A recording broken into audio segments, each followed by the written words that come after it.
పిత్తాశయంలో రాళ్ళు అనగానే ఫస్ట్ గుర్తుకొచ్చేది ఏంటి అని అంటే మీరు చేయాల్సింది ఏంటి అని అంటే యాపిల్ రెగ్యులర్గా యాపిల్ తీసుకోవాలండి. యాపిల్లో ఎందుకు అని అంటే యాపిల్లో మెలమిక్ యాసిడ్ అని ఒక కంపౌండ్ ఉంటుంది.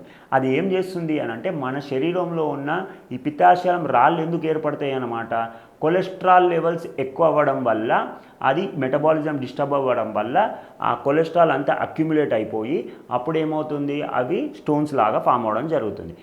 మనం యాపిల్ తినడం వల్ల రెగ్యులర్గా కంటిన్యూస్గా ఒక 5 days రెగ్యులర్గా యాపిల్ తినేసి మనము ఇంకొకటి ఏంటంటే స్టార్వేషన్ అంటే ఒక పొద్దు అని అంటారు కదా, సో ఉపవాసం ఉన్నప్పుడు ఏమవుతుంది అని అంటే మీకు ఈ మెలమిక్ యాసిడ్ ఏం చేస్తుంది, యాపిల్స్ ఎక్కువ తింటూ ఉండాలి. అంటే రెగ్యులర్గా ఈ గాల్ బ్లాడర్ స్టోన్స్ ఉన్న వాళ్ళు ఎక్కువ యాపిల్స్ తినడం వల్ల ఏమవుతుందంటే ఈ మెలమిక్ యాసిడ్ ఆ కొలెస్ట్రాల్ని డిజాల్వ్ చేస్తుంది.